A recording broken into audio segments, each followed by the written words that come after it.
이처럼 방송에서 제공하는 투자 정보는 투자 판단에 대한 조언입니다.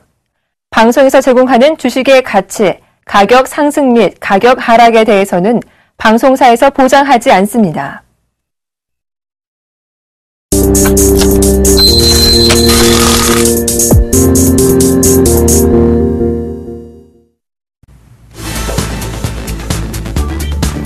안녕하십니까. 막상막하 투맨쇼의 예병군 멘토입니다. 예, 안녕하세요. 김용준입니다. 예. 오랜만에 뵙는 것 같습니다. 며칠 안 되는 것 같아요. 예, 그러니까 방송을 계속 했는데도 불구하고 왠지 낯서네요. 예. 김용준 멘토님, 등산 좋아하십니까? 좋아하죠. 좋아하는데, 사실은 많이 갔었는데, 요즘은 잘 시간이 안 돼갖고 못 가요. 예. 그만큼 바쁘시다는 얘기잖아요. 아니요, 자느라고요. 예. 주말에. 예. 요새 등산 다니시다 보면요. 등산하면 아무래도 덥지 않습니까? 그래서 짧은 팔차림으로 등산을 하시는 분들이 많은데, 이런 경우 저체온증에 걸릴 수 있다고 합니다. 그러니까 여러분들 그런 거 좀 주의하시면 될 것 같네요. 자, 저희가 오늘도 이제 좀 열심히 또 여러분들에게 수익률 제고를 위해서 여러 가지 얘기를 좀 드리도록 하겠습니다. 등산하는 마음으로, 가벼운 마음으로 시청해 주시면 감사하겠습니다. 자, 본격적으로 막상막하 투맨쇼 시작해 보도록 하겠습니다.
예, 시장은 여전히 상승 가닥 속에 있습니다. 그런데 오늘 이제, 코스피는 좀 건전한 반면에 코스닥이 한 이틀간 급락이 나오면서 투매장이 좀 펼쳐졌는데요. 오늘 여기서 뚜렷한, 어떤 흐름들이 있었습니다. 바로 선별적 상승장, 즉, 종목에 대한 차별화 현상이 좀 나왔다는 것이죠. 그 점 참고해 보시면서 오늘 좀 얘기 나눠보도록 하겠습니다. 결과적으로, 이틀 동안 코스피는 좀 굉장히 견조한 반면에 코스닥은 지금 좀 진짜 투매라고 할 만큼 많이 빠졌습니다. 네. 자, 오늘 이 얘기 좀 집중적으로 좀 나눠보고 가야 될 것 같은데요. 김영준 멘토님, 코스닥 왜 이렇게 빠지는 걸까요? 왜 이렇게 빠진다에 대한 분석을 사실 정확하게 지금 하고 있는 사람은 아무도 없다라고 보시는 게 맞을 것 같고요.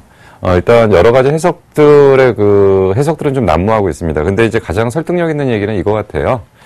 결국 이제 수급적인 측면에서 먼저 외국인과 기관의 공격적인 매도가 있었다는 거죠. 근데 사실 절대 매도 규모 면에서 볼 때는 외국인들이 그렇게 많지는 않았는데, 제일 문제는 기관이 매도가 좀 많이 나왔다 이거죠. 그러면 기관들이 왜 이렇게 매도를 했냐라고 봤을 때는, 펀드 큰 게 아니라 이제 성장주 위주의 펀드, 아니면 스몰캡 정도의 펀드를 좀, 주로 운영하는 애들 쪽에서, 대부분 펀드의 자금들이 거의 꽉 차 있는 상태에서 주식을 다 운영을 했는데, 이게 이제 삼성그룹주가 갑자기 이제 난리가 난 거죠.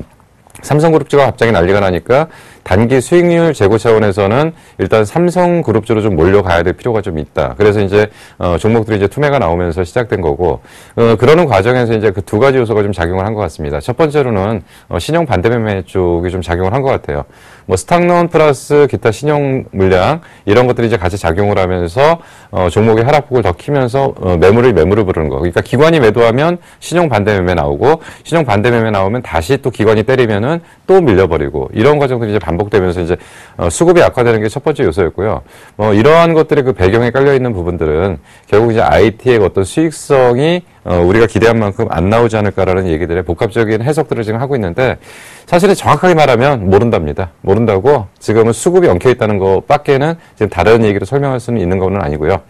지금 뭐 종목들이 일부 반등을 하고 그러는 것들은 힘이 있는 애들이 버티는 거고 그리고 위에서 안 꺾이는 것들은 걔네들은 꺾이면은 그 많이 갖고 있는 애들이 손실이 많이 나니까 억지로 막고 있는 거고요. 단지 이제 바닥에 있는 애들은 아직까지 출발을 안 했으니까 그냥 냅두고서 더 흘러내리게 놔두는 거고요. 전형적으로 이런 것들이 뭐냐면 종목이 바뀌면서 대바닥을 찍을 때 나타나는 전형적인 현상이라고 보고 그런 흐름들이 지금 나타나고 있는 흐름이 아닌가 좀 생각이 되는데 어떻게 보세요? 예, 저도 뭐 김용준 멘토님하고 좀 비슷한 뭐 생각을 좀 하고 있습니다. 일단은 빠진 이유에 대해서는 그렇게 보고 있는데요. 빠진 이유가 중요한 게 아닐 것 같습니다. 그러니까 시장이 빠졌다. 빠진 이유는, 즉, 오르면 뒤늦게 오른 이유를 말하는 거고, 빠지면 빠진 이유를 찾게 되어 있습니다. 그런데 그 빠진 이유가 중요한 것이 아니라, 이제, 다시 올라갈 것이냐라는 부분과, 그 다음에, 다시 이제 그럼 올라가게 되면 주도주가 어떻게 될 것이냐에 대한 부분. 결과적으로 이 신용 물량들이 어느 정도 나옴으로 해서, 자, 제가 멘토님께 한 가지 좀 여쭤볼게. 결국은 이렇게 빠져야만, 즉, 조정을 크게 줘야만 갈 수 있는 장이라고 저는 보여지는데요. 멘토님 생각은 좀 어떻습니까? 이제 저도 이제 같은 상황인데요. 그러니까 제가 이제 계속적으로 주장했던 것 중에 하나가 뭐냐면, 종목이 바뀌어야 된다. 종목이 바뀌어야 된다 그러는데, 사실은 좀 위에 걸려있는 물량들이 아직까지는 좀 덜 빠졌던 종목들이 좀 있고요. 그리고 사실은 항상 보면은, 변곡점을 한번 크게 내고 나서 새로운 종목들이 형성이 되는 것들이 일반적인 패턴들인데, 요번에 지금 사실은 많은 변화들이 생겼어요. 지금 종목 내부에서. 그렇기 때문에 이제 새롭게 출발할 수 있는 종목들이 형성됐고, 그러니까 우리가 이제 늘 알듯이 바이오그램 셀트리온 이제 지겹잖아요. 그러니까 이런 거에 대안들이 좀 나와야 되는 거고, 그리고 뭐 CJ ENM이니, 뭐 CJ 오시픽이니, 뭐 이런 것들 말고, 파라다이스 말고, 뭐, 오스템 임플란트 말고, 새로운 종목들, 이런 것들이 지금 나오면서 시장을 좀 건전하게 끌고 올라간다면, 지금이 또 큰 기회를 가기 위한 어떤 약간의 고통 과정이고 인내 과정이 아닌가 좀 생각이 듭니다. 예.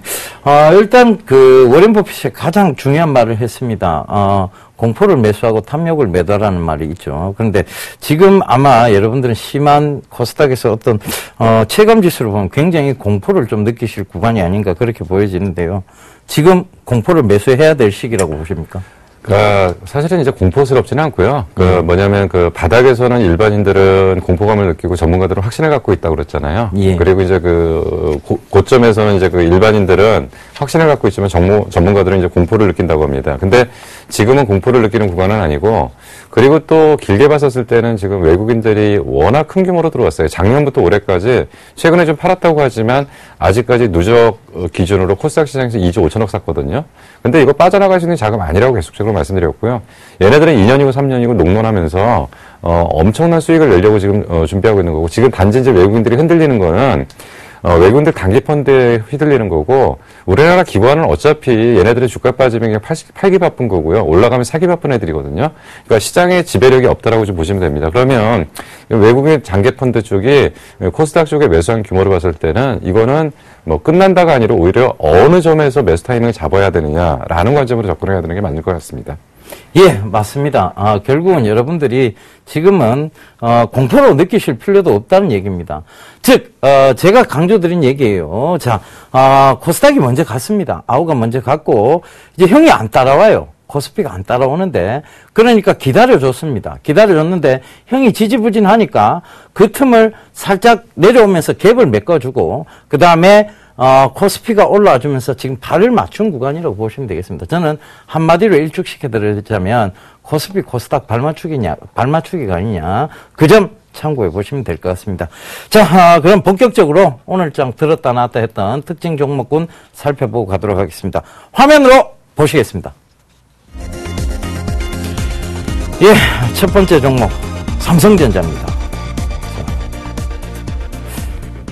지금 삼성전자 굉장히 말이 많습니다. 네. 이건희 회장님 뭐 위독하다부터 시작해서 심지어는 뭐 식물 인간이 돼 있다, 뭐 이런 얘기까지 지금 시장에서 온갖 루머들이 돌고 있는데요.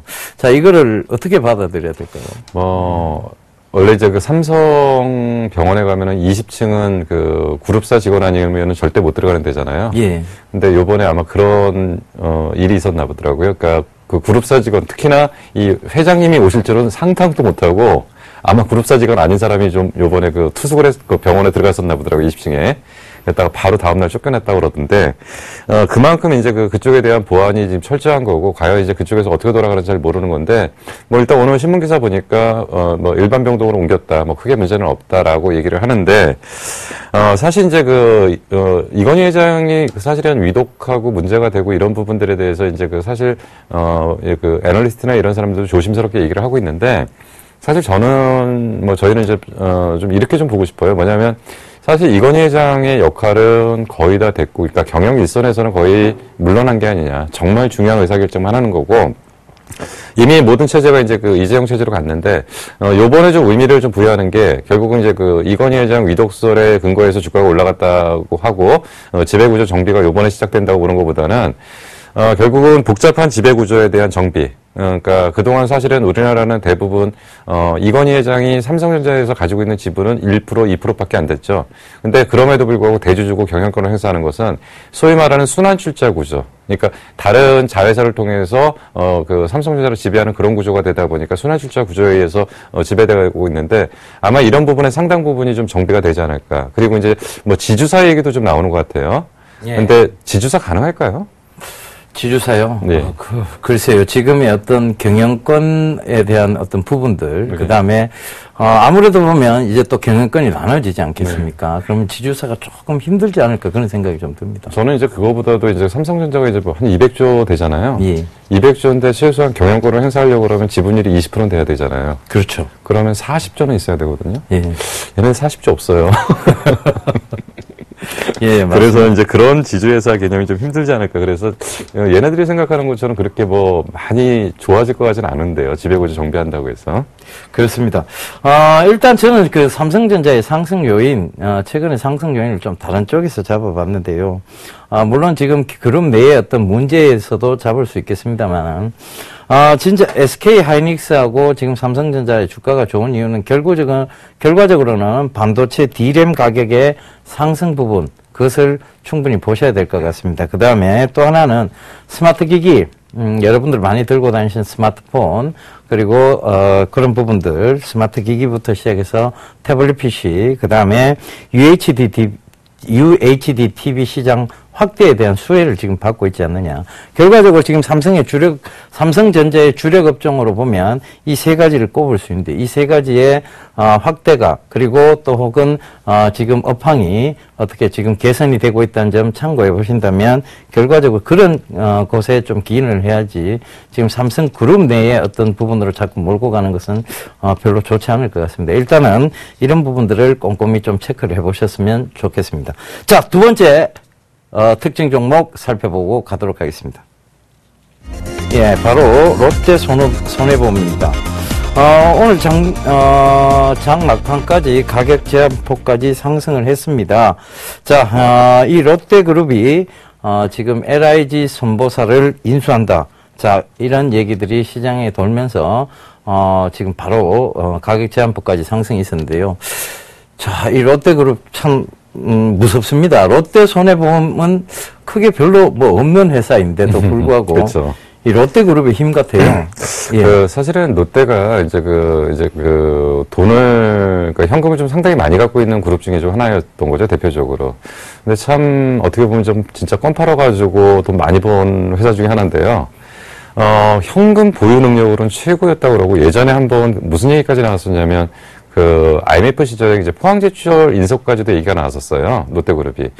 그때 이제 보통 이제 신격호 회장이 한 달은 일본에 있고요. 한 달은 국내에 있었는데 그때 포철을 인수한다고 그랬고 2달 연속 이제 아마 국내에 있었던 것 같습니다. 그래서 이제 그 포철을 인수를 못 해가지고 아마 굉장히 좀 그랬었던 것 같은데, 지금 이제 그 롯데가 이제 또 지금 이제 탐을 내고 있는 부분이 지금 보니까 금융 쪽의 그 그룹을 좀 강화시키는 전략들을 좀 사용하는 것 같고요. 그럼에 따라서 사실 롯데손해보험도 이제 인수한 지가 좀 되긴 했지만 사실은 너무 규모가 작았어요. 너무 규모가 작다 보니까 그룹 내 영향력이 거의 없었다라고 일단 보는데, 요번에 정말 그 대우가 하나 나왔죠. 사실 LIG 손해보험이 사실 나올 물건이 아니었는데 이게 이제 어쩔 수 없이 좀 나왔던 부분에서 사실은 누구나도 탐낼 수 있는 거고요. 만약에 LIG 손해보험을 인수한다면 그 업체가 어디가 되든지 간에 업계의 최상위 쪽으로 올라갈 수 있는 부분이 있기 때문에 가격도 좀 상당히 공격적으로 써낸 것 같아요. 5,600억 정도 제시를 했고요. 그렇다고 한다면 지금 이제 롯데가 이 금융에 대한 어떤 부분들은 좀 굉장히 확대하면서 롯데그룹 전반적으로 이제 그 금융에 대한 어떤 그 시너지 효과를 좀 낼 가능성이 있고요. 저는 만약에 롯데가 이제 그 LIG 손해보험을 인수하게 된다면 증권 쪽까지도 손을 댈 가능성이 좀 상당히 크다라고 보고요.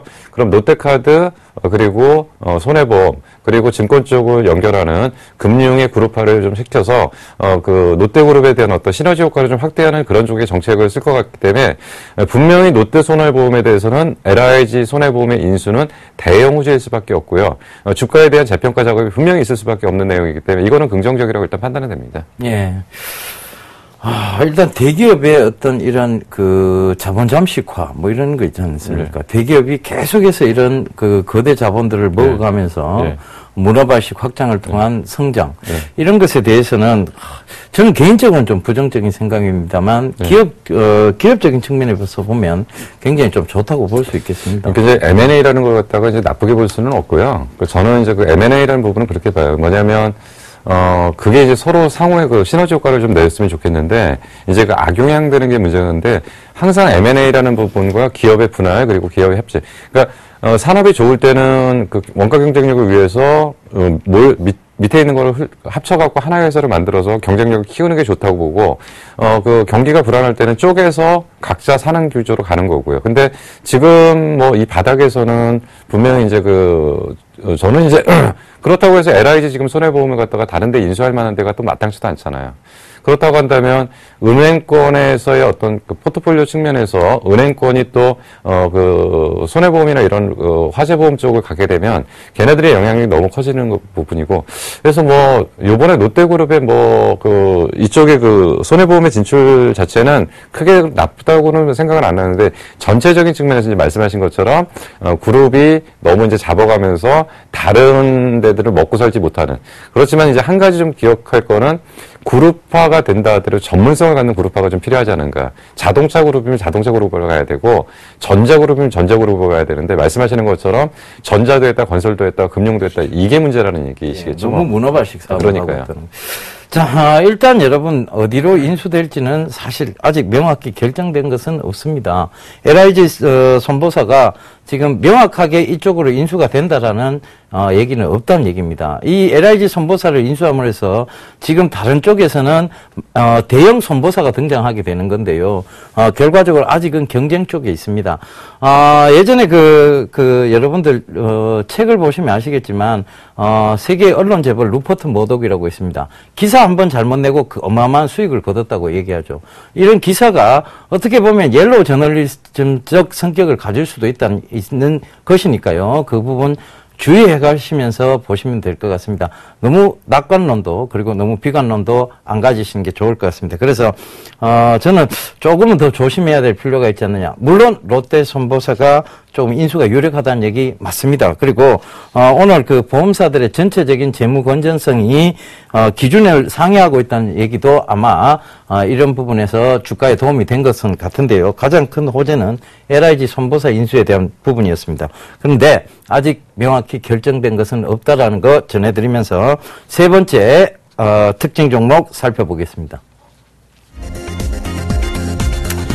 예, 에코플라스틱입니다. 예, 목소리가 커질 수밖에 없습니다. 자, 에코플라스틱. 지금 연 이틀 동안 급등이 나왔습니다. 실적 호전에 의한 급등이 지금 계속되고 있는데요. 자, 에코플라스틱. 좀 말씀 들어보고 가야 될 것 같습니다. 그 먼저 하고 싶은 얘기가 있을 것 같은데요. 저는 뒤에 하겠습니다. 아, 그래요? 사실 제가 이제 그러니까 굉장히 오래전에 이제 에코플라스틱에 이제 관심을 좀 많이 가졌었는데, 이제 그때 뭐 가장 관심을 많이 가졌던 게 이제 그 차량 경량화 쪽이었고요. 그리고 사실 실적 대비도 좀 저평가돼 있던 종목군이었었는데 참 지겹게 안 움직이더라고요. 그래가지고 결국 이제 잊어버리고 있었는데 최근에 보니까 좀 급등을 했네요. 근데 보니까 실적 호전이 좀 나타났습니다. 실적 호전이 좀 나타났는데 얘네들이 아마 그 현대 모비스인가 어디에 그 회사에서 이제 분리를 해서 나왔던 거고 그래서 아마도 아직까지 지분의 일부가 지금 그쪽이 좀 현대차 관련 그룹 쪽에 좀 지분이 일부 남아있는 걸로 알고 있고요. 그리고 한 3, 4년 전이니까요. 서진 모터스라는 데에서 자동차 부품업체에서 이제 에코플라스틱을 인수하면서 사실 오랫동안에 이제 구조조정을 하면서 회사를 좀 많이 좋게 틀을 갖춰가고 있다라고 봤기 때문에 그런 것들의 어떤 결과치들이 나오는 게 아니냐 생각을 합니다. 근데 지금 차량 경량화라는 얘기를 지금 계속 하는데요. 지금 이제 아직 우리나라가 이제 그 플라스틱 기반의 그 차량 경량화 쪽에서의 부품 쪽에 과연 에코플라스틱의 역할이 얼마나 되고 있냐. 사실, 현대차 그룹이 얘네들을 손을 놨던 것이 뭐냐면, 차량 경량화에 대한 시너지 확대가 나타나지 않기 때문에 일단은 지분을 정리를 하고 철수한 걸로 지금 알고 있었거든요. 근데 뭐, 과연 그쪽에 그 많은 성과가 나오는지 그 부분은 잘 모르겠습니다. 예, 일단은 그 차량 경량화 쪽은요, 이런 것 같습니다. 그러니까, 지금 화학연료죠. 그러니까 화학연료, 가솔린이나 디젤을 쓰는 경우에는 이 경량화와 크게 문제가 없습니다. 그렇다고 해서 이 경량화를 시킨다고 해서 연비가 크게 개선이 되는 것도 아닌데요. 문제는 이제 앞으로 나올 시장입니다. 전기차 쪽이고, 이 전기차와 하이브리드는, 아무래도 마력수나 이런 여러 가지 점들에서 보면, 힘이 조금 딸리게 되어 있습니다. 결과적으로 화학연료에서 바이오연료라는 것이, 바뀐다고 해서 지금 별반 달라질 것은 없습니다만, 힘적인 측면, 즉, 파워적인 측면에서는 떨어진다는 게 명확하고요. 그 떨어지는 것을 보강해 줄 수 있는 게 바로 이 차량 경량화 부분이라는 것이, 주된 요인 같습니다. 일단 실적 호전이 됐다는 부분, 그리고 제가 이 경주에 그때 기업 탐방을 갔다 오면서 여러분들께 소개를 시켜드렸고, 그 다음에 이 동사 같은 경우에는 지금 경주에 공장이 있으면서 울산 현대자동차 쪽으로 납품을 활발히 하고 있다는 점도 여러분들 참고를 해보셔야 될 것 같고요. 실적적인 측면에서 어닝 서프라이즈가 나왔습니다. 그리고 제가 예각기법에서 늘 말씀드렸던 거죠. 차량 경량화는 가까운 미래에 효용 가치성을 지니고 있는 신성장 동력이다. 그렇다면 여러분들께서 계속 주목을 해보셔야 된다고 말씀을 드렸고, 자, 프로그램에서도 분명히 소개를 시켜드렸습니다. 그러니까 그 점 참고해 보시고요. 결과적으로 선별적 상승장이었습니다. 올라갈 종목은 당연히 올라갈 이유를 가지고 올라갔으니까요. 그런 점들을 미리 제가 말씀을 드렸기 때문에 선점에 계셨던 분들은 축하드리도록 하면서 오늘 장 특징 종목 여기까지 마치도록 하겠습니다. 자, 우리 멘토들 수익률 점검 나서보도록 하겠습니다. 화면으로 오늘의 수익률 확인해 보겠습니다. 5월 20일 화요일 막상막하 투맨쇼 포트폴리오 수익률 확인해 보도록 하겠습니다. 먼저 예병군 멘토의 포트폴리오입니다. 현재 포트에는 총 4종목이 편입되어 있는데요. 그중에 인터엠이 오늘장 손절가 2,390원을 터치하면서 마이너스 5.5%의 손실로 매도 확정 처리가 됐습니다. 나머지 종목은 보유 의견 주셨네요. 다음은 김용주 멘토의 포트폴리오입니다. 이라이콥이 오늘장 손절가 17,000원을 터치하면서 마이너스 9.1%의 손실로 매도 확정 처리가 됐고요. 나머지 종목은 모두 보유 의견 주셨네요. 다음은 오늘장 막상막하 투맨쇼 멘토별 포트폴리오 수정사항입니다. 먼저 김선윤 멘토의 KG 모빌리언스가 오늘 장중 손절가인 15,500원을 터치하면서 마이너스 5.5%의 손실로 매도 확정 처리가 됐고요. 정재훈 멘토가 동양강철의 목표가와 손절가를 각각 3,000원과 2,450원으로 상향 조정해 주셨습니다. 조민규 멘토는 리노스가 오늘 장중 익절가인 3,430원을 터치하면서 9.9%의 수익률로 차익 실현에 성공했고요. 대림 비엔코의 손절가를 3,580원으로 상향 조정해 주셨습니다. 또한 LB세미콘을 신규 편입 시도해 주셨으니까요. 내일장 전략에 참고하시기 바랍니다. 이번에는 포트폴리오 수익률 베스트입니다. 오늘장 수익률 베스트 먼저 2위부터 확인해 보도록 하겠는데요. 예병군 멘토의 바텍이 39.7%로 2위를 차지하고 있고요. 3위는 오세기 멘토의 쌍용 머트리얼이 16.6%로 어제보다 한 단계 상승한 모습입니다. 4위는 조민규 멘토의 대림 비앤코가 15.4%로 새롭게 순위에 등극을 했고요. 5위는 나무누 멘토의 쌍용차가 14.6%를 기록하고 있는 모습입니다.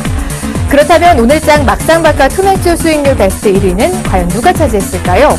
정재훈 멘토의 사마 네트웍스가 1위 자리를 내려올 줄 모르고 있습니다. 108.9%로 위풍당당 여전히 1위를 지켜내고 있는 모습이네요. 마지막으로 누적 수익률 베스트입니다. 역시나 정재훈 멘토가 누적 수익률 117.7%를 기록하며 1위 자리를 지켜내고 있고요. 조민규 멘토가 38.8%로 2위를, 예병구 멘토가 34%로 3위를 기록하고 있는 모습입니다. 과연 내일장 포트폴리오 순위에는 어떤 변동률이 생길지 막상막하 투맨쇼 멘토들의 내일장 수익률도 기대해 주시기 바랍니다.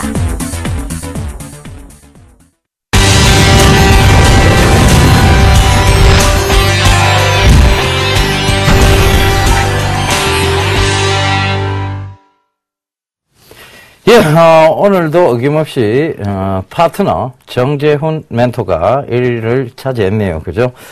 거기에 제가 2위로 종목이 올라가 있습니다. 그 점 참고해 보시면 되겠고요. 자, 지난 종목들 AS부터 해드리도록 하겠습니다.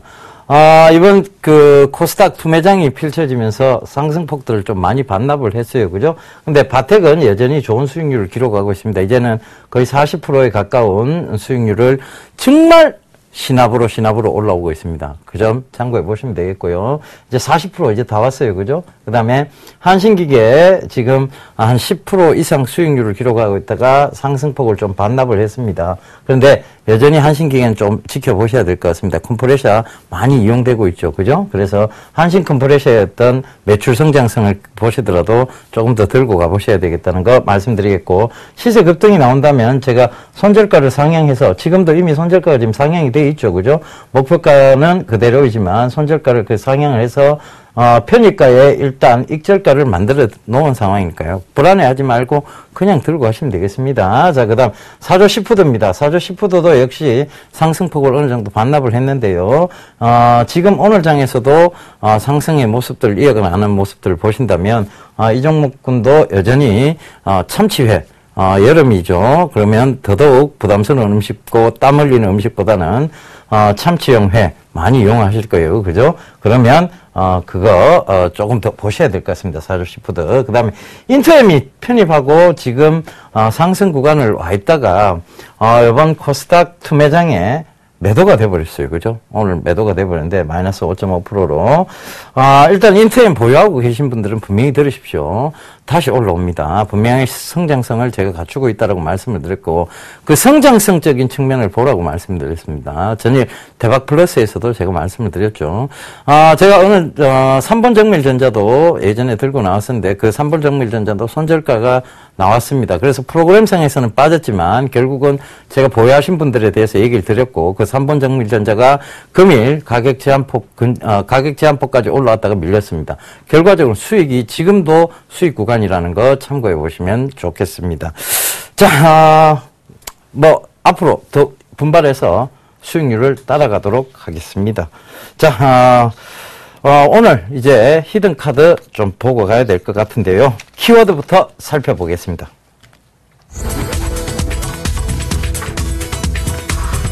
예, 첫 번째 키워드네요. 예, 공성철강공업입니다. 이 회사의 옛날 이름이에요. 그 다음 두 번째, 철강 성형 제품입니다. 예. 세 번째, 토지 매입. 이거 어떻게 연관을 지을까요? 아이고, 깝깝하네요. 자, 일단 첫 번째 키워드부터 하나하나 좀 짚어가 보도록 하겠습니다. 동성철강공업으로 출발하는 회사예요. 출발하는 회사인데, 굉장히 오랫동안 저평가가 되어 있었고, 그 다음에, 이 회사는 철강 성형 제품을 만들고 있는 회사입니다. 그러니까 주력 제품이에요. 철강 성형 제품이. 그리고 토지 매입은, 세 번째 키워드 토지 매입은요, 결과적으로 지금 이 회사가 최근에 150여억 원어치의 토지를 매입을 했습니다. 왜 매입했을까요? 부동산 투기하기 위해서 아닙니다. 바로 공장 증설에 대한 부분이고, 그 증설을 해야 될 필요성에 놓여 있다는 것은 계속 꾸준한 실적이 나오고 있었다는 얘기겠죠. 그것에 대한 명확한 반증인 것 같습니다. 그래서 제가 오늘 여러분들께 제시해드릴 히든카드는 NI 스틸입니다.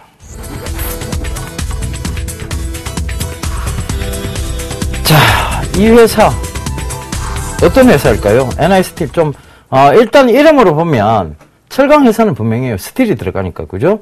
스틸이 들어가는데 이 회사는 굉장히 오랫동안 저평가되어 있었습니다. 왜 저평가가 되어 있냐? 꾸준한 실적 성장세가 있었어요. 주당 순이익도 계속해서 늘어났습니다. 올해 1분기까지의 주당 순이익이 벌써 70원대를 넘어갔습니다.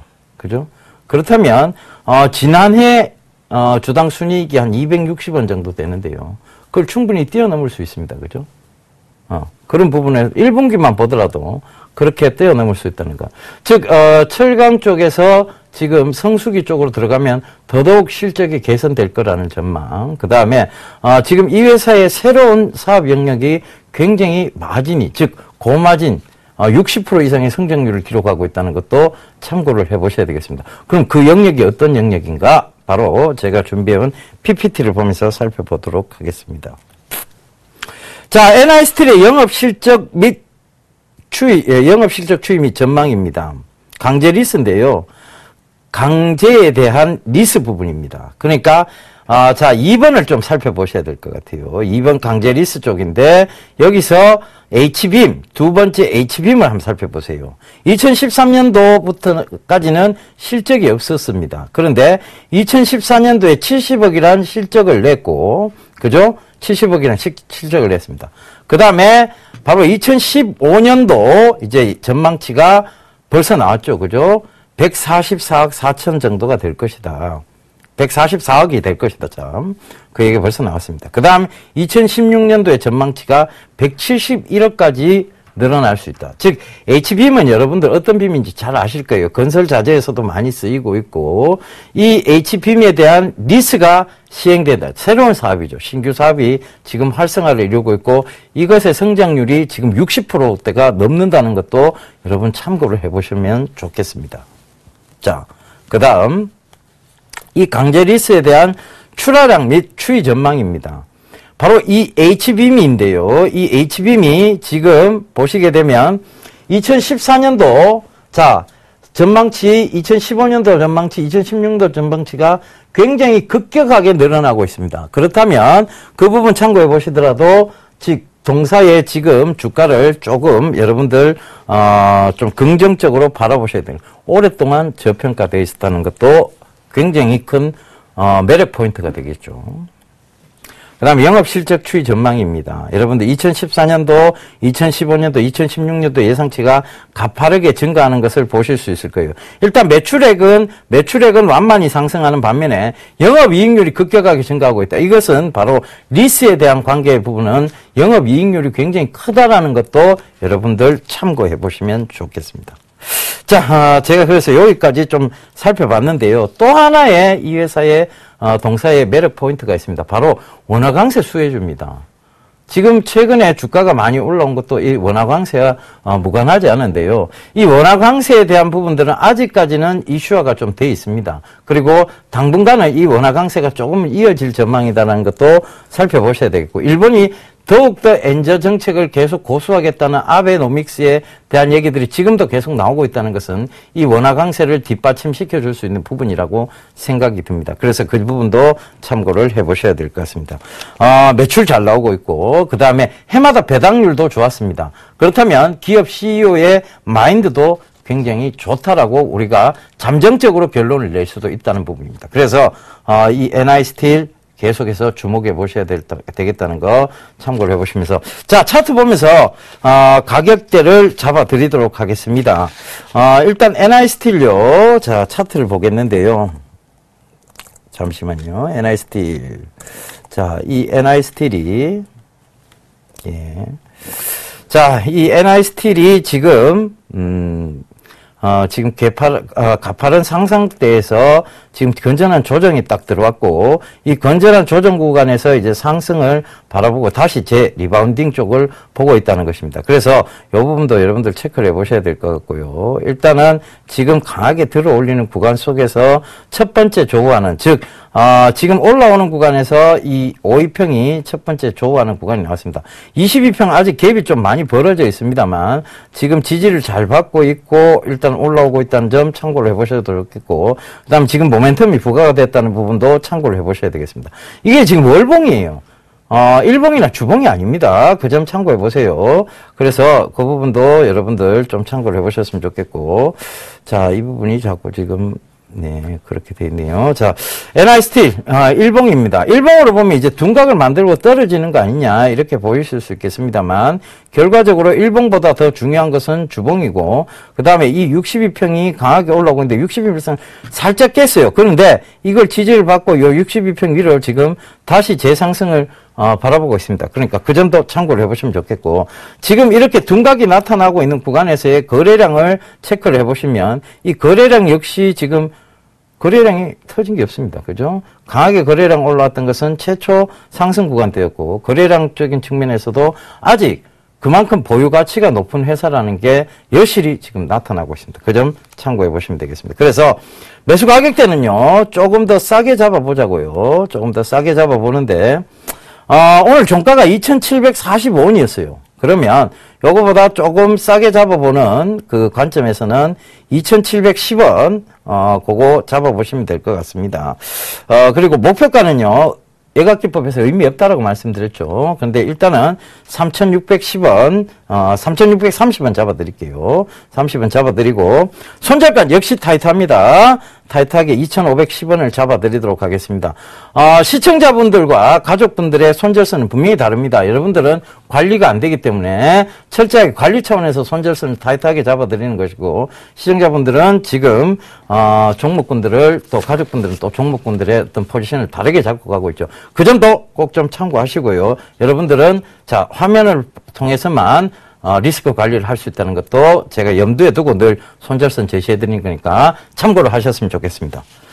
지금까지 히든카드 NI스틸이었습니다.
네, 최근에 이제 장이 좀 안 좋아요. 장이 안 좋다 보니까 이제 종목들이 그 내용이 있음에도 불구하고 그냥 손절 처리들이 되는 종목들이 좀 많은데요.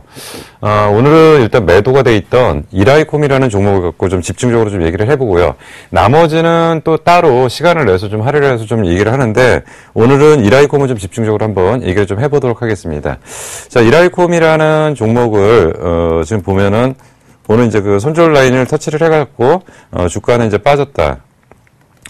자, 그래서 일단은 지금 보니까, 손절 라인을 터치를 했고, 사실 오지 않아야 될 가격까지 지금 온 거죠. 오지 않아야 될 가격이 왔고, 그래서 이제 손절이 됐는데, 그러면 이제 이렇게 보시면 이제 정말 이게 손절을 해야 될 종목인지, 안 해야 되는지에 대한 상황들을 좀 본다면, 회사의 이제 펀드멘탈을 좀 보셔야 될 필요가 있습니다. 자, 그래서 지금 이제 작년에 이라이콤, 실적을 좀 집계를 해보겠습니다.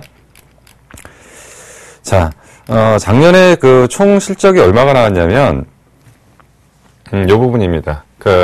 2013년도에 매출 6,900억 정도를 했고요. 순이익을 460억 정도 했습니다. 그러면, 요걸로 봤을 때는 단기 순이익은 367억이 나왔지만, 지금 이제 이거 기준으로 봤을 때는 이 회사의 주가가 얼마냐, 이 회사의 주가가 얼마냐라고 얘기했을 때는 우리가 가장 기본적으로 주가라는 걸 형성하는 방법을 제가 한번 설명드렸죠. 주가는 영업가치와 자산 가치로 표현된다. 영업 가치라는 것은 무슨 얘기냐면 회사가 정상적인 영업 활동을 하면서 계속 반복적으로 창출되는 거. 그래서 일회성 이익이나 일회성 손실 같은 경우는 그 주가를 평가하는데 크게 작용을 하지 않다고 봤죠. 그렇다면 퍼 기준을 보면 보통 이제 10 정도를 얘기를 하는 거고요. 그럼 영업이익 467억으로 보면 자산 가치를 제외하고 영업 가치로만 순수하게 평가를 하면 이 회사의 시가총액은 얼마가 나와야 되냐면 4,670억이 나와야 되는 거죠. 여기다가 뭐를 더해야 되냐면 자산 가치를 더해야 됩니다. 근데 12년도에 자산에서 부채를 뺀 나머지 자본 총계가 1,638억입니다. 그럼 여기다가 1,638억을 더하면 이 회사의 주가가 나오는 거죠.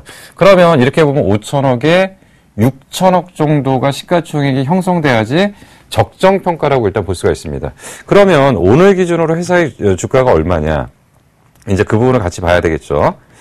자, 근데 이제 여기서 이제 보시면, 시가총액이 얼마가 나오냐면, 2천억 나옵니다. 2천억.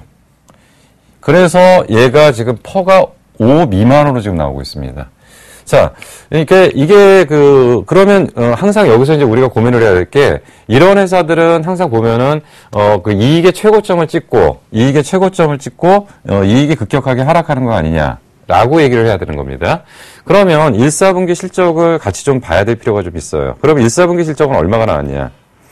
1, 4분기 실적이 지금 여기 보시면은 요번에 1, 4분기 실적이 매출이 1,800억 정도에 영업이익이 110억 정도 나왔다. 그럼 보통 이제 IT는 평균적으로 1분기가 이제 비수기라고 얘기를 하죠. 그럼 이제 작년 기준으로 봐야 될 필요가 있습니다. 그럼 작년 기준으로 얘네들이 467억을 만들어낼 때 이익은 76억 정도 나왔다. 무슨 얘기냐면 계속적으로 이익이 성장하고 있다는 얘기죠. 그러면 이렇게 저평가되어 있는 이유의 원인을 찾아야 된다라고 본다면 그럼 얘네들이 하는 일이 뭐냐면 LCD에 BLU라는 얘기를 했습니다. 그래서 계속적으로 말씀드렸던 게 이제 BLU가 사양산업이다. 그래서 BLU는 안 된다라는 얘기를 많이 합니다. 근데 얘네들은 뭐를 하는 애들이냐면 LCD의 BLU인데 뭐냐면 소형 BLU예요.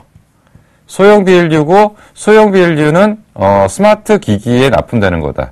자, 이렇게 이제 요약이 되면은 스마트 기기 산업이 고점을 찍고 내리는 거 아니냐라고 했을 때 LCD BLU는 또 어디로 가야 되냐면 태블릿 PC로 가야 됩니다. 그래서 얘네들이 실적이 계속적으로 좋아지는 이유가 애플 비중이 높아지고 있기 때문에 지금 계속 좋아지는 겁니다.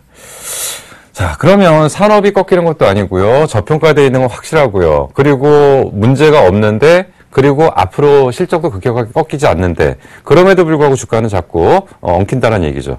그러면 이런 종목들이 과연 손절 라인에 손절을 터치를 할 때 이게 팔아야 되는 거냐라고 보면 오히려 사야 될 절호의 기회인 거죠. 사야 될 절호의 기회인데 단 타이밍을 언제 잡아야 되느냐.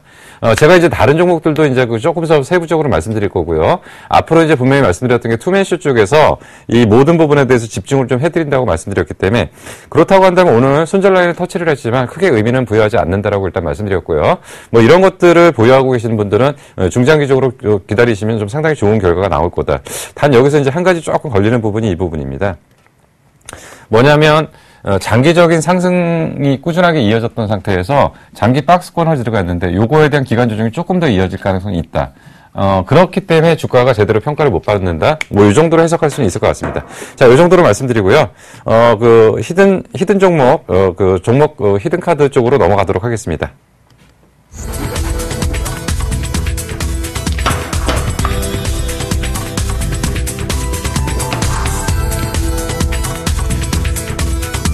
예, 첫 번째 키워드 대박 플러스입니다. 예, 두 번째 6월 초입니다. 세 번째 삼성입니다. 예, 자, 이제 무슨 얘기인지 하나씩 이제 정리를 해서 말씀을 좀 드리도록 하겠습니다. 무슨 얘기냐면 제가 이제 대박 플러스에서 뭐라고 말씀드렸냐면 모든 종목은 이제 투맨쇼로 집중을 하겠다. 그래서, 투맨쇼에서 저희가 추천을 하고서 대박 플러스에서 포트를 하나씩 빼겠다는 얘기죠. 그러니까 대박 플러스의 종목을 빼겠다는 얘기가 아니고 투맨쇼로 몰아고 가겠다는 건데 저번에도 한번 그런 일이 있었습니다. 그러니까 양쪽의 종목이 공동으로 들어가다 보니까 한쪽을 빼니까 이거 손절한 거 아니냐라고 얘기를 하시는데 그게 아니라 이제 앞으로는 대박 플러스에서 신규 종목 추천을 안 하겠다는 얘기고요. 그리고 모든 종목을 이쪽으로 가져오겠다는 건데 그냥 그거 다 다 매도하고서 여기로 가져오면은 또 그거 다 매도했다고 얘기하실 것 같아서 먼저 대박플러스에 있는 종목을 투맨쇼에서 먼저 추천을 하고서 그 대박플러스에서 가져오겠다는 얘기입니다. 그래서 그 얘기가 이제 대박플러스에서 가져오겠다는 얘기고요. 두 번째 키워드입니다. 자, 6월 초입니다. 6월 초가 뭐냐면 제가 오랫동안 기다렸던 거에 대한 결정적 모멘텀이 나오는 시기입니다. 그러니까 항상 무슨 얘기를 하냐면 주가가 가려고 그러면 결정적인 모멘텀이 나와야 돼요. 결정적인 모멘텀이 나와야 되는데 결정적인 모멘텀이 안 나오게 되면 주가는 제대로 못 갑니다. 아무리 회사가 좋고 어때도 그 얘기가 나와야지 주가가 가더라. 그래서 그놈의 결정적인 모멘텀, 그러니까 주가에 따라서는 이게 결정적 모멘텀이 뭐냐에 따라서 좀 판단을 좀 다시 해야 될 필요가 있는데 이 종목에 대해서는 이 결정적 모멘텀이 6월 초에 무조건 나올 것 같기 때문에 이제는 거의 다 준비를 하고 계시면 된다. 세 번째입니다. 참 안 하고 싶은데 할 수 없이 해야 돼요. 근데 삼성하고 해야지 또 기업들이 먹고 사는데 지장이 없습니다. 그래서 결국은 삼성과 관련 있는 6월 초에 재료가 나온다라는 거고요. 그리고 대박플러스에 있는 종목입니다. 그래서 제가 준비한 종목은 참 말도 많고 탈도 많았습니다. ICD입니다. ICD입니다. 자, 이제 또 이 얘기하면은 제가 고집 부리는 거 아니냐라고 지금 말씀을 하실 건데요. 그 고집 부리는 게 아니고요. 그 주식이라는 거는 결국 이제 오늘 내일, 그러니까 우리가 하루살이 인생이 아니거든요. 1%씩 투자해서 10% 먹어봐야, 아니면 5% 투자해서 전체 비중 10% 투자해서 20% 벌어봐야 계좌 수익은 몇 프로냐면 2%입니다. 계좌에 기여되는 거. 그러니까 이게 매달 나와서 꾸준하게 올라간다면 그래도 의미가 있겠지만 50% 투자해가지고 확실하게 자신 있는 종목 50% 투자해서 20% 투자하면 20% 나오면요. 이게 10% 수익이라고 하는 겁니다. 결국은 종목에 대한 확신이 있냐 없냐의 차이고요. 그게 맞냐 틀리냐는 얘기인데 제가 이제 뭐 ICD 얘기 드리는 건 뭔지는 뻔히 아실 거고요. 뭐 A3 6월 초에 나와요. 또 이렇게 얘기하면 확정도 안 된 것 같고 얘기한다라고 하는데 제가 계속 말씀드렸잖아요. 뭐라고 그랬냐면 모든 디스플레이 장비, 특히나 OLED 장비는 9개월이 걸리는 장비가 있고요. 6개월이 걸리는 장비가 있고요. 3개월이 걸리는 장비가 있고 그리고 이게 다 입고돼서 이게 다 돌아가야지 라인이 돌아간다라고 말씀드렸죠. 그러면 9개월짜리 걸리는 게 노광기라는 얘기를 드렸고요. 그리고 노광기가 뭐 하는 역할이냐면 디스플레이 쪽에서는 일종의 사진기라고 보시면 됩니다. 근데 이거에 대한 기술은 우리나라에서 일부 만들어내긴 했지만 이거를 실질적으로 지금 납품할 수 있는 업체는 없어요. 그렇기 때문에 이거는 카메라 기술이 발달된 캐논이라든가 아니면 노르웨이인가 어디 쪽입니다. 그 두 개의 회사가 많은 부분을 차지하고 있기 때문에 노광기 발주가 정확하게 4월 중순에 나갔어요. 자, 지금 올라가려고 하다가 밀리고 올라가려고 하다가 계속 밀리는데 이게 이 내용의 지금 불확실성이 아니라 장에 대한 확신이었기 때문에 지금 아무리 내용이 되더라도 종목들이 좀 못 올라가고 있고요. 수급이 못 받쳐주고 있습니다. 자, 근데 9개월짜리가 나갔으면 9개월짜리가 여기까지 도달하는 시간을 계산해서 6개월짜리 6월달 장비 그리고 3개월짜리 장비가 지금 들어가야 되는 거죠. 그래서 요거에 대한 6개월짜리 장비가 나오는 시점이 대부분 5월 말 내지는 6월 초 요 정도가 지금 거의 지금 발주 확정이라고 지금 보시면 되고요. 요거는 이미 삼성에서도 어느 정도 구두로 좀 합의된 내용이라고 일단 보실 수가 있습니다. 그래서 지금 시간이 많이 없어가지고 그리고 ICD 내용 이제 모르시는 분 없잖아요. 모르시는 분 없으니까 그냥 바로 이제 들어가도록 하겠습니다. 내용을. 자, 차트를 조금 길게 놓고 볼게요. 예. 그때 이제 대부분 이때 많이 들어가셨던 분들이 어떤 부분 이때 많이 들어가셨던 분들이 많이 들어가셨던 분들이 이제 요 전에 좀 문제가 있었습니다. 뭐가 문제냐면 제가 종목을 얘기하면 종목이 급등할 때가 좀 나왔어요. 그러다 보니까 이게 따라 붙었고 그리고 대부분 E9 정도에서 걸리셨던 분들이 상당히 많을 것 같습니다. 근데 최근에는 문제가 뭐냐면 급격하게 하락을 주고, 그러니까 최근에 이제 종목들이 이제 급격하게 하락이 나타나는데, 급격하게 하락이 먼저 나오고서 얘는 하단을 잡고 방어를 하려고 그러고, 자꾸 이제, 관련된 얘기들이 조금씩 나올 때마다, 매수가 좀 들어오는 거죠. 근데 어제 같은 경우에는 사실, 처음으로, 그러니까 사실 그거를 크게 중요하게 보진 않는데, 단기적인 관점에서 어떤 변화를 감지하기 위해서 기관의 수급을 약관을 본다 그랬죠. 뭐냐면 우리가 기본적인 회사의 틀을 잡거나 아니면 그 회사에 대한 종목 선정을 할 때는 뭐 차트라던가 기관의 수급을 보고 접근하는 건 절대 아니라고 말씀드렸는데 우리가 단기적인 매매 사이클에서 적정 시점에 비중 확대, 비중 조절을 할 때는 이런 기술적 분석이나 그 기관의 수급을 같이 봐야 된다고 그랬는데 어제 음봉을 굉장히 크게 맞았지만 그 기관이 상당히 의미 있는 수량을 샀어요. 한 5만 주 정도 샀습니다. 그러면서 어제 좀 올리려고 했다가 오후장에 너무 장이 안 좋으니까 그 상승폭을 대부분 반납했는데 다른 종목에 비해서는 견조했다라고 일단 볼 수가 있죠. 자, 오늘도 위로 가려고 하다가 장이 워낙 안 좋았기 때문에 계속 그런데 무슨 얘기냐면 지금 하방은 좀 잡혀가고 있다는 얘기입니다. 위로 올려치는 데는 좀 시간이 걸릴 거고요. 그리고 6월 초까지 아직은 시간 좀 남아있다고 본다면 그때 정도의 변화는 나타나겠지만 일단 웬만큼 하방을 잡혔다고 일단 봅니다. 그래서 매매 전략을 바로 진행을 하도록 하겠습니다. 현재 오늘 1,300원 뭐 크게 의미 없습니다. 그래서 저는 뭐 굳이 얼마에 싸게 사겠다라는 게 아니라 사고 싶은 종목은 사는 게 맞습니다. 그래서 지금 가격에 사야 될 때고요. 현 가격에 매수를 하겠습니다. 그래서 매수 가격은 현재 가격인 1,300원. 목표가는 일단은 우선은 12,000원 라인은 절대 아니에요. 그래서 이제 조금 목표가를 선정하기 위해서는 그래프를 조금 길게 봐야 될 필요가 있죠. 근데 사실 얘네들이 여기가 이제 기관 수급이 집중됐던 자리예요. 근데 이때 A3 발주 나온다고 해갖고 기관들이 집중 샀다가 안 나오고 그리고 버냉키 쇼크 나오면서 두 단계로 밀려버린 건데요. 그래서 일단 1차 목표가를 어디를 놓고 보냐면 여기를 놓고 보겠습니다. 그래서 16,000원. 손절가 큰 의미는 없는데 어쨌든 가장 기본적 분석을 하는 애들이 그게 전저점 무너지면 안 된다며요. 그래서 저는 잘 모르겠는데 하여튼 그렇대요. 그래서 요 라인을 잡겠습니다. 그래서 9,600원 손절 라인. 예. 요렇게 해서 매매 전략을 하도록 하겠습니다. 그래서 지금까지 제가 준비한 ICD가 히든 종목으로 정리를 했습니다.